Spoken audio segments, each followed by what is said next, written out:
Ouvrez n'importe quel livre d'histoire sur la Seconde Guerre mondiale et vous vous en rendrez compte. La bataille du casino de Ouistreham que nous avons commencé à vivre ensemble, ce n'est pas le tournant qui a fait basculer le conflit.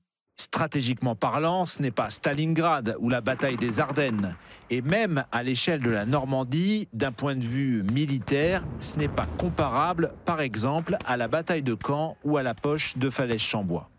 Mais ça, en ce milieu de matinée du 6 juin 1944, ils ne peuvent pas le savoir, nos kiffers. Eux viennent de voir leurs premiers camarades tomber. Alors ils se serrent un peu plus les coudes, la solidarité et la camaraderie avant tout chez les commandos. Sous les rafales des mitrailleuses allemandes, ils ne peuvent pas savoir quelle est l'importance de leur rôle dans le drame qui est en train de se jouer. On ne peut pas écrire l'histoire avant de l'avoir vécue. Et puis après tout, qu'importe, le casino, ça reste à ce moment-là l'objectif numéro 1 fixé par le commandement allié sur Sword Beach. Je crois que c'est pas un hasard si les réalisateurs du Jour le plus long, en 1962, ont choisi de raconter cette scène. Même si elle est très romancée, voire complètement à côté de la plaque dans le film, la bataille du casino de Ouistreham, c'est le genre d'épisode qui forge un mythe. Bienvenue dans les voix du Commando Kiefer, un podcast France Bleu avec le Mémorial de Caen. Je m'appelle Julien Corbière. Épisode 7, Pegasus Bridge avant la nuit.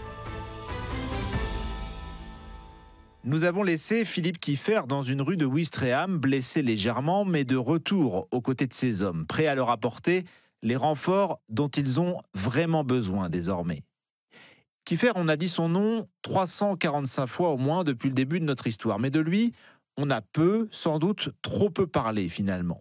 Ce brillant élève, puis soldat à l'accent créole, il a grandi en Haïti, n'a presque jamais vécu en métropole. Kiefer, c'est un leader charismatique qui se bat dès 1940 pour convaincre les Anglais et De Gaulle de constituer sa troupe de commandos. Et qui là se bat avec ses hommes pour les sortir de cette situation inextricable du casino. En résumé, un chef de guerre. L'exploit n'était pas d'arriver avec un char pour démolir le casino. L'exploit, à mon sens, était de convaincre l'Anglais de quitter le char et de lui le donner. Il s'est bien débrouillé, il est revenu avec un char qui a envoyé le canon 37 en l'air immédiatement. Hubert Faure. Et là, ça nous a arrangé bien. Mais Kiefer n'a pas été très prudent parce qu'il était derrière la tourelle du char. Et il dirigeait le canon lui-même. Il dirigeait le canon de... Enfin, il y avait le type qui avait la tourelle ouverte et il disait non, à droite ou à gauche, et ainsi de suite.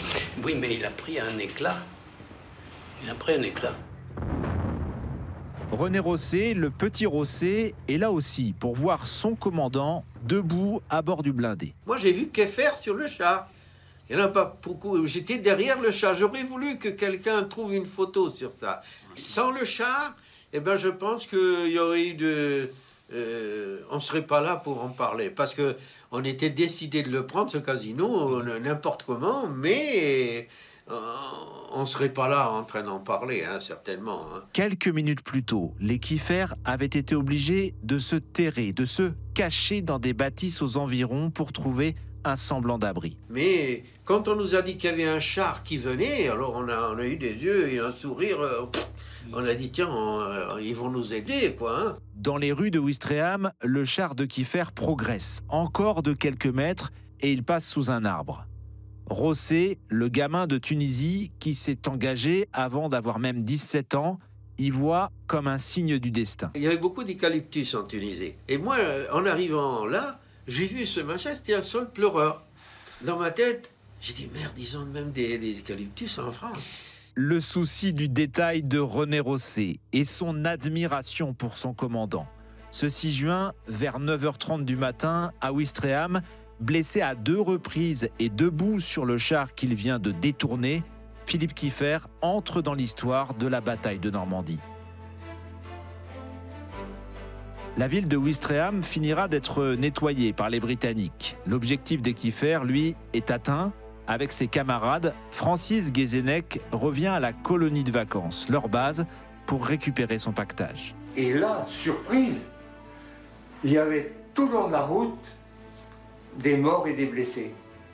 Je vous dirais que mon sentiment, quand on est revenu vers la colonie de vacances, j'étais inquiet. Hein.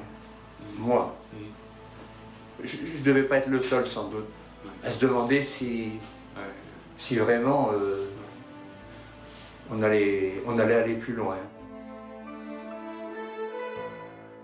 L'euphorie du casino n'est donc que de courte durée. Et quand il témoigne dans les années 2000 au micro de l'historien Stéphane Simonet, Francis Guézenec est l'un des rares à l'avouer. Sans doute parce qu'il fait partie des sages du groupe Le Breton et qu'il regarde objectivement les chiffres. 3 heures après le débarquement, sur 177 kiffers, 10 sont morts, 36 sont blessés, dans l'incapacité d'aller au bout de leur 6 juin. La longue marche dans les terres, via Colleville et plus loin Saint-Aubin d'Arquenay, commence alors. Et puis ensuite, nous sommes arrivés sur Bénouville. Et à Bénouville, nous sommes arrêtés un petit bout de temps car c'est les informations que j'ai eues après. Quand on attendait, là, moi j'ignorais pourquoi j'étais 20 quartiers mètres dans cette unité. On ne me donnait pas les informations que les officiers avaient. Mais je l'ai appris par la suite qu'il attendait la contre-attaque de la 21e Panzerdivision. Et il fallait se préparer à rattaquer les ponts. Ce pont, c'est celui de Bénouville, le seul pont sur l'Orne jusqu'à Caen. C'est d'ici que les Alliés tiennent un verrou depuis le début de la nuit. Les paras de la 6e Airborne, ceux du Major Howard, ont été les premiers à débarquer par les airs en Normandie. Et ils tiennent bon sur ce point névralgique, enfin pour l'instant. Et pour la petite histoire, l'emblème de ces paras, c'est le cheval ailé de la mythologie grecque Pégase et son cavalier armé d'une lance. Alors quand les kiffers arrivent à leur tour au pont de Bénouville, c'est déjà pour tout le monde Pegasus Bridge. On est arrivé à Bénouville, et là on a été... Il y avait des snipers un peu partout. Hein. Hubert Fort. D'ailleurs, les types ont envoyé quelques projectiles dans le clocher, là, qui a été foutu en l'air. Et on est arrivé jusqu'au pont de Bénouville, où il y avait le café Gondré, là. Et là, c'est là que j'ai rencontré, on a pris le champagne avec le général Guerre. Les Allemands ont donc perdu le pont, mais comme à Ouistreham pour le casino, ils maintiennent plusieurs positions défensives avec des mitrailleuses lourdes sur les rives. Pour se camoufler, les paras et nos commandos, comme Zivo, le kiffer autrichien, utilisent encore des fumigènes. Et alors au pont, on a lancé des bombes. Moi, j'étais par la 2e. Il y en a qui passaient à gauche du pont. Ouais. Et moi, j'étais dans la ligne droite du pont, où était le canon. Alors, ils ont lancé une bombe fumigène. Ce n'était pas assez. Ils ont passé le pont. Il y avait un blocos au coin, où il y avait le général dedans. Et moi, j'ai passé la droite. Alors, j'ai lancé 2 bombes fumigènes. Comme ça, c'était bien dense, qu'on ne nous voyait plus. Il y avait la mitrailleuse qui était tout au bout, tout au fond, si vous voulez, un peu sur la hauteur, qui nous tirait dessus. Mais il tirait bien, ce type-là, en tout cas. Il y a eu des gars de chez nous qui ont été blessés. Francis Guézenec. Blessés ou brûlés par les fumigènes qu'on avait lancés. Enfin, blessés, brûlés.